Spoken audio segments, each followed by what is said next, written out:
યશસ્વી વડાપ્રધાન શ્રી નરેન્દ્રભાઈ મોદીએ તાજેતરમાં તેમના સુશાસનના સફળ 12 વર્ષ પૂર્ણ કર્યા છે. તેમના નેતૃત્વમાં ભારતીય અર્થતંત્રએ અભૂતપૂર્વ પ્રગતિ સાધી છે. અહીં ઉપસ્થિત ઉદ્યોગ જગતના સાથીઓનું પણ તેમાં મોટું યોગદાન છે. શ્રી મોદી સાહેબે ઉદ્યોગોને રેડ ટેપિઝમથી રેડ કાર્પેટ સુધી લાવીને ઇઝ ઓફ ડુઇંગ બિઝનેસ વધારવાનું ભગીરથ કામ આ 12 વર્ષમાં કર્યું છે.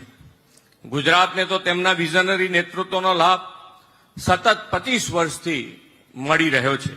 શ્રી મોદી સાહેબે બેલેન્સ ગ્રોથનો જે નવો વિચાર આપ્યો તેને આપણે વીજીઆરસીથી આગળ ધપાવ્યો છે.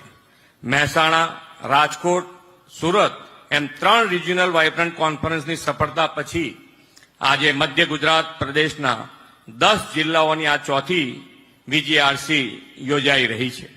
અત્યાર સુધીમાં 3 વીજીઆરસીમાં 9,499 એમઓયુ દ્વારા 13,30,000 કરોડનું રોકાણ રાજ્યના વિવિધ ઉદ્યોગોમાં આવ્યું છે.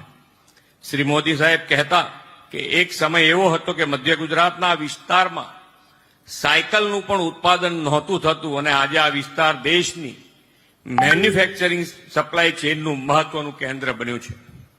કોઈએ કલ્પના પણ નહીં કરી હોય કે આ મધ્ય ગુજરાતમાં વીજીઆરસીનું આયોજન થઈ શકે. શ્રી મોદી સાહેબના વિઝનને કારણે જ આ મોટો બદલાવ આવ્યો છે.